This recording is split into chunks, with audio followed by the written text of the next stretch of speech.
Hello friends, എല്ലാവർക്കും മെസ്സാ ഡയറീസിൻ്റെ പുതിയൊരു വീഡിയോയിലേക്ക് സ്വാഗതം. ഇന്ന് ഞങ്ങൾ നടത്തുന്നത് ഒരു മലയാറ്റൂർ തീർത്ഥാടന യാത്രയാണ്. ഈസ്റ്ററൊക്കെ അടുത്തു വരുന്ന ഈ ഒരു സമയത്ത് ഒട്ടുമിക്ക നസ്രാണികളും പോകുന്ന ഒരു സ്ഥലമാണ് മലയാറ്റൂർ തീർത്ഥാടന കേന്ദ്രം. മലയാറ്റൂരിലെ എല്ലാ കാര്യങ്ങളും ഉൾക്കൊള്ളിച്ചുകൊണ്ടുള്ള ഒരു ഡീറ്റെയിൽ വീഡിയോ ആണ് കേട്ടോ ഇത്. പൊന്നിൻ കുരിശ്, തോമാസ് ലീഹായുടെ കാൽപാദം പതിഞ്ഞ സ്ഥലം, ആന കുത്തിയ പള്ളി, അത്ഭുത കിണർ, അങ്ങനെ ഒട്ടനവധി മലയാറ്റൂരിലെ പ്രധാന കാഴ്ചകളൊക്കെ ഈ ഒരു വീഡിയോയിൽ ഉൾപ്പെടുത്തിയിട്ടുണ്ട്. അപ്പോൾ ഞങ്ങളൊരു 6:30 ആയപ്പം ഇവിടെ നിന്ന് ഞങ്ങൾ യാത്ര ആരംഭിച്ചു. ഏകദേശം ഒരു 51 മിനിറ്റാണ് കേട്ടോ ഡെസ്റ്റിനേഷൻ പോയിന്റിലേക്ക് സമയം പറയുന്നത്. ഇത് താഴെയുള്ള ഇടവക പള്ളിയാണ് കേട്ടോ. സെയിൻറ്റ് തോമസിൻ്റെ നാമധേയത്തിൽ സ്ഥാപിതമായ ഇടവക പള്ളിയാണ് ഈ കാണുന്നത്. അപ്പോൾ ഈ ഒരു പള്ളിയിൽ കയറി വിശ്വാസികളെല്ലാം പ്രാർത്ഥിച്ചതിന് ശേഷമാണ് താഴ്വാരത്തേക്ക് പോകുന്നത്. ഇതിപ്പം താഴ്വാരത്ത് എത്തിയിട്ടുണ്ട്. ഇവിടെ ഇതിപ്പോൾ ഒരു 7:30 മണി സമയമേ ആയിട്ടുള്ളൂ. അതുകൊണ്ട് തന്നെ നല്ല ക്ലൈമറ്റാണ് ഇവിടെ. മനസ്സിന് ശരിക്കും കുളിർമ നൽകുന്ന നല്ലൊരു കാഴ്ചയാണ് കേട്ടോ ഇവിടെ കണ്ടത്. നിങ്ങൾ മല കയറാൻ തയ്യാറെടുക്കുന്നവരാണെങ്കിൽ ഒന്നില്ലെങ്കിൽ രാവിലെയുള്ള സമയം ചൂസ് ചെയ്യുക, അല്ലെങ്കിൽ ഈവനിങ് ടൈം ചൂസ് ചെയ്യുക. അല്ലാത്ത ഒരു സമയം തിരഞ്ഞെടുക്കുകയാണെങ്കിൽ ഭയങ്കര ചൂടായിരിക്കും, നമുക്ക് ആ കയറാനുള്ള ഒരു എനർജി കിട്ടില്ല. ഇവിടെ ഈ മലയാറ്റൂർ തീർത്ഥാടന കേന്ദ്രത്തിൽ 2 പള്ളികളുണ്ട്. ഒന്ന് താഴ്വാരത്തുള്ള നമ്മൾ വരുന്ന ഓൺ ദ വേയിൽ കണ്ട ആ ഒരു ഇടവക പള്ളിയും, മറ്റൊന്ന് മല കയറി ചെല്ലുമ്പോഴുള്ള പള്ളിയും. അടിവാരത്തുള്ള ഈ ഒരു കുരിശിൽ പ്രാർത്ഥിച്ചതിന് ശേഷമാണ് എല്ലാവരും മല കയറാൻ ആരംഭിക്കുന്നത്. ഇവിടെ മെഴുകുതിരിയൊക്കെ കത്തിച്ച് പ്രാർത്ഥിക്കാനുള്ള സൗകര്യമുണ്ട് കേട്ടോ. ഇത് ഫോറസ്റ്റിൻ്റെ കീഴിൽ വരുന്ന സ്ഥലമായതുകൊണ്ട് ഇവിടെ ധാരാളമായി കാണാൻ പറ്റിയത് ഞങ്ങൾക്ക് കുരങ്ങന്മാരെയാണ്. ഇവരെ പ്രത്യേകിച്ച് ഉപദ്രവമൊന്നും ചെയ്യുന്നില്ല, പക്ഷേ ഇവരെ അധികം ഫീഡൊന്നും ചെയ്യാതിരിക്കുന്നതാണ് നല്ലത്. ഇവിടെ നിന്നാണ് നമ്മൾ മലയാറ്റൂർ മല കയറാൻ ആരംഭിക്കുന്നത്. ആദ്യത്തെ 2 സ്റ്റേഷനുകളാണ് എനിക്ക് മല കയറുമ്പോൾ ഇച്ചിരി ബുദ്ധിമുട്ടായിട്ട് ഫീൽ ചെയ്തത്. പിന്നെയുള്ള സ്റ്റേഷനുകളൊന്നും അത്ര കുഴപ്പമില്ല, നമുക്ക് ഈസി ആയിട്ട് തന്നെ കയറാൻ പറ്റും. സമുദ്രനിരപ്പിൽ നിന്നും ഏകദേശം 1300 അടി ഉയരത്തിലാണ് മുകളിലുള്ള പള്ളി സ്ഥിതി ചെയ്യുന്നത്. മല കയറുവാൻ നമ്മൾ 14 സ്റ്റേഷനുകളാണ് കവർ ചെയ്യേണ്ടത്. ഏകദേശം ഒരു 1.5-2 കിലോമീറ്ററോളം ദൂരമുണ്ടിത്. മലയാറ്റൂർ മല കയറി ഇറങ്ങാനായിട്ട് ഏകദേശം ഒരു 2-2.5 മണിക്കൂർ സമയമെങ്കിലും എടുക്കും കേട്ടോ. പിന്നെ ഇത് ഓരോരുത്തരുടെയും ആ ഒരു സ്പീഡിനെ ഡിപ്പെൻഡ് ചെയ്തിരിക്കും സമയം വരുന്നത്. അങ്ങനെ ഞങ്ങൾ 1-ാം സ്ഥലം എത്തിയിരിക്കുകയാണ്. ഞാൻ പറഞ്ഞില്ലേ, 1-2 സ്ഥലങ്ങൾ കവർ ചെയ്യാനാണ് കുറച്ച് ബുദ്ധിമുട്ട്. അത് കഴിഞ്ഞാൽ പിന്നെ ബുദ്ധിമുട്ടുണ്ടാവില്ല.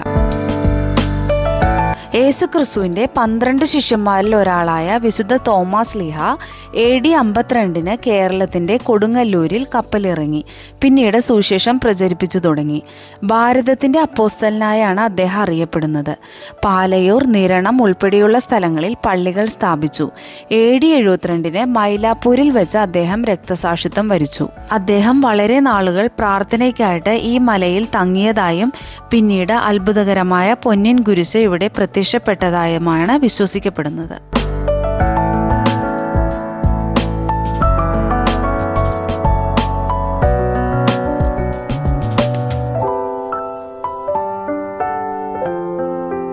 വർഷം തോറും വിശുദ്ധ വാരത്തിൽ, പ്രത്യേകിച്ച് ഈസ്റ്ററിന് മുന്നോടിയായി ലക്ഷക്കണക്കിന് വിശ്വാസികൾ മല ചവിട്ടുന്നു. പൊന്നിൻമല കയറ്റം എന്നാണ് ഈ തീർത്ഥാടനത്തെ വിശേഷിപ്പിക്കുന്നത്.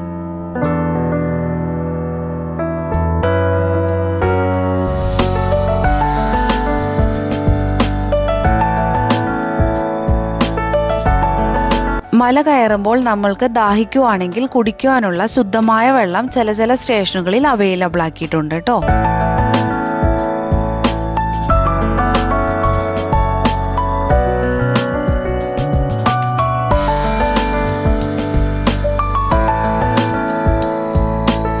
ഈ ഒരു മലയാറ്റൂർ മലയിൽ ഏത് മതവിഭാഗത്തിൽപ്പെട്ട ആളുകൾക്കും കയറാൻ സാധിക്കും. ജാതി മതഭേദമന്യേ ഇവിടെ ആളുകൾ മല കയറാൻ വരുന്നുണ്ട്.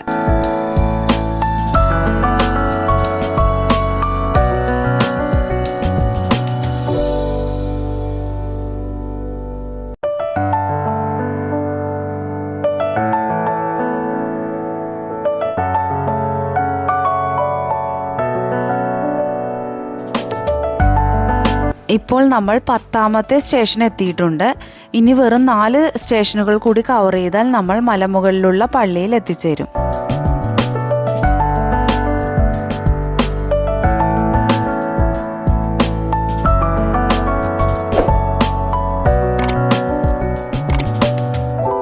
ഇത് 11ാം സ്ഥലമാണ്. കൊച്ചുകുട്ടികൾ മുതൽ പ്രായമായവർ വരെ വളരെ വിശ്വാസത്തോടെ കയറുന്ന ഒരു സ്ഥലമാണ് മലയാറ്റൂർ മല.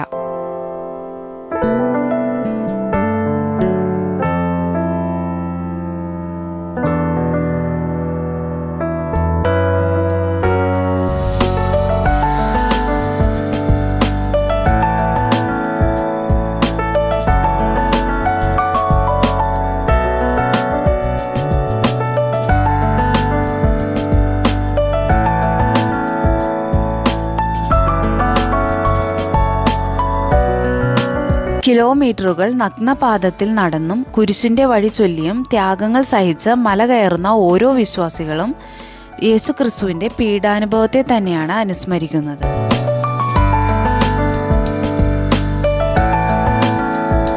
അങ്ങനെ 14 സ്ഥലവും കവർ ചെയ്ത് നമ്മൾ മലമുകളിലുള്ള പള്ളിയിൽ എത്തിച്ചേർന്നിട്ടുണ്ട്.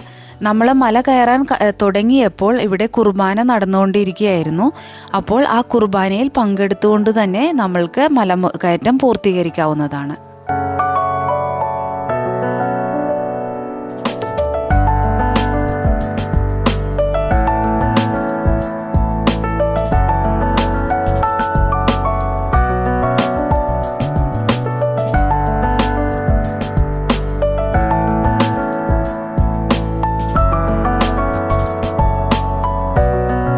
മുകളിലുള്ള പള്ളിയിൽ കുർബാനയിൽ പങ്കെടുക്കാനുള്ള സൗകര്യം ഇങ്ങനെയാണ് ചെയ്തിരിക്കുന്നത്. ഇവിടെ ഇരുന്നുകൊണ്ട് തന്നെ നമുക്ക് വിശുദ്ധ കുർബാനയിൽ നല്ല രീതിയിൽ തന്നെ പങ്കുകൊള്ളാൻ സാധിക്കും.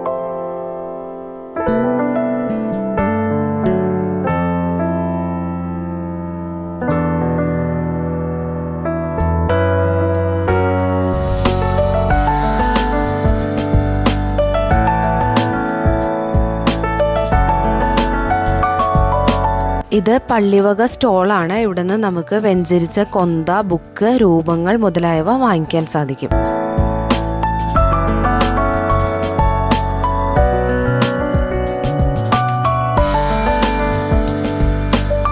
ഇത് മുകളിൽ നിന്നുള്ള വ്യൂ ആണ് കേട്ടോ.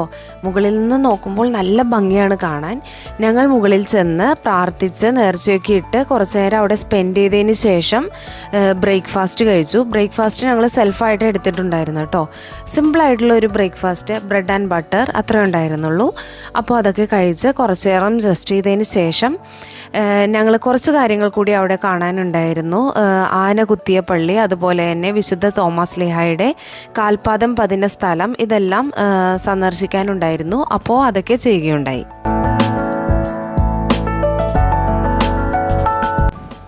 ഇതാണ് ആന കുത്തിയ പള്ളി.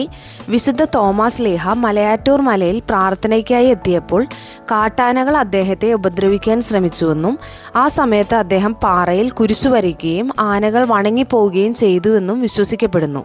ഈ സംഭവ സ്ഥലത്താണ് പിന്നീട് ആന കുത്തിയ പള്ളി സ്ഥാപിതമായത്.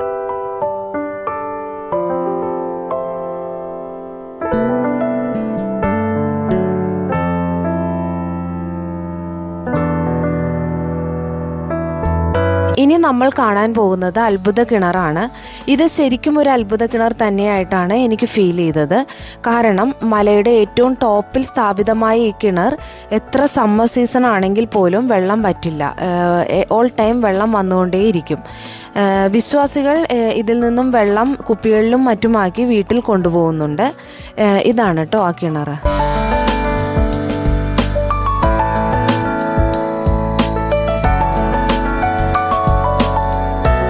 വന്യമൃഗങ്ങളുടെ സങ്കേതമായിരുന്ന മലയാറ്റൂർ മലയിൽ എത്തിപ്പെട്ട തോമസ് ലീഹ ദിവസങ്ങളോളം അവിടെ പ്രാർത്ഥനാ നിരതനായി. വിരിപ്പാറയിൽ മുട്ടുകുത്തി പ്രാർത്ഥിച്ചിരുന്ന തോമസ് ലീഹ അവിടെ കുരിശടയാളം വരച്ച് ചുംബിക്കാറുണ്ടായിരുന്നുവത്രേ. തോമസ് ലീഹ പാറമേൽ രേഖപ്പെടുത്തിയ കുരിശ് പിൻകാലത്ത് പൊന്നിൻ കുരിശായി മാറിയെന്നാണ് വിശ്വാസം. ഇതാണ് മലയാറ്റൂർ മലയിലെ പൊന്നിൻ കുരിശ്. മല കയറുന്ന ഓരോ വിശ്വാസികളും പൊന്നിൻ കുരിശു മുത്തപ്പ പൊന്മല കയറ്റമെന്ന് മനസ്സിൽ ഉരുവിട്ടുകൊണ്ടാണ് മല കയറുന്നത്. ഈ പൊന്നിൻ കുരിശിൽ തൊട്ട് വണങ്ങി പ്രാർത്ഥിച്ചതിന് ശേഷം കുറച്ചങ്ങ് മുന്നോട്ട് പോകുമ്പോഴാണ് വിശുദ്ധൻ്റെ മുട്ടും കാൽപാദവും പതിഞ്ഞ സ്ഥലം നമുക്ക് കാണാൻ സാധിക്കുന്നത്.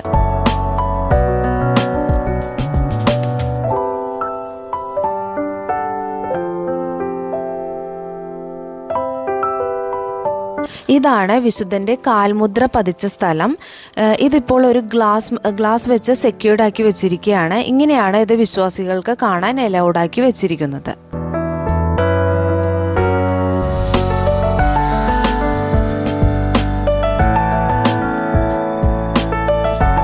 മല കയറി ഇറങ്ങി വരുന്ന വിശ്വാസികൾക്കായിട്ട് താഴ്വാരത്ത് നേർച്ച ഭക്ഷണം റെഡിയാക്കി വെച്ചിട്ടുണ്ട്. അപ്പോൾ ആവശ്യക്കാർക്ക് ആവശ്യമനുസരിച്ച് അത് കഴിക്കാം. ഇത് താഴ്വാരത്ത് ഓപ്പണാക്കി വെച്ചിട്ടുള്ള സ്റ്റോളുകളാണ്. കൂടുതലും നാട്ടുകാർ തന്നെ ഓപ്പണാക്കിയിട്ടുള്ള സ്റ്റോളുകളാണിത്. ഇവിടെ പലതരം ഫുഡ് ഐറ്റംസ് ഉണ്ട്, അതുപോലെ തന്നെ ജ്യൂസുകൾ, ടോയ്സ്, അങ്ങനെ ഒരുപാട് കാര്യങ്ങൾ ഇൻക്ലൂഡ് ആയിട്ടുള്ള സ്റ്റോളുകളാണിത്.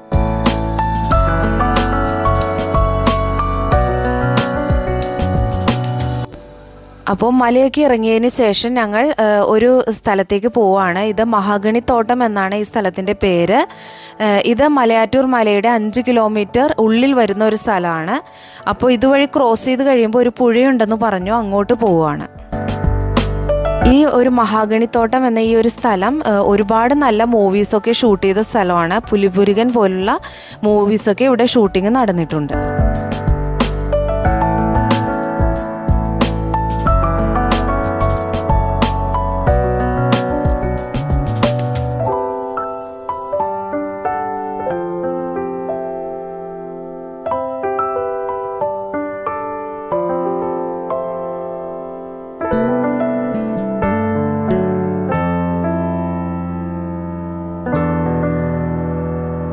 അപ്പോൾ ആ മഹാഗണിത്തോട്ടം വഴി നടന്ന് ഞങ്ങൾ ഫൈനലി പുഴയോരത്ത് എത്തിയിരിക്കുകയാണ്. ഇവിടെ കുളിച്ചൊന്ന് ഫ്രഷായിട്ട് പോകാനാണ് ഞങ്ങൾ ഇങ്ങോട്ട് വന്നത്. സമ്മർ സീസൺ ആയതുകൊണ്ട് പുഴയിൽ കുറച്ച് വെള്ളം കുറവാണ്. പക്ഷെ സാരമില്ല, അതനുസരിച്ച് റിസ്ക്കും കുറവാണല്ലോ. അപ്പോൾ ഇന്നത്തെ ഈ ഒരു മലയാറ്റൂർ തീർത്ഥാടന യാത്ര ഇവിടെ തീരുകയാണ്. ഇതുപോലുള്ള തീർത്ഥാടന യാത്രകൾ ഇഷ്ടപ്പെടുന്നവർക്കായിട്ട് ഈ ഒരു വീഡിയോ ഷെയർ ചെയ്യുക. നിങ്ങൾ ഇതുവരെ ഈ ഒരു ചാനൽ സബ്സ്ക്രൈബ് ചെയ്തിട്ടില്ലെങ്കിൽ പ്ലീസ് സബ്സ്ക്രൈബ് ദിസ് ചാനൽ. ഇനി മറ്റൊരു നല്ല വീഡിയോ ആയിട്ട് നമുക്ക് വീണ്ടും കാണാം. Thank you for watching. By.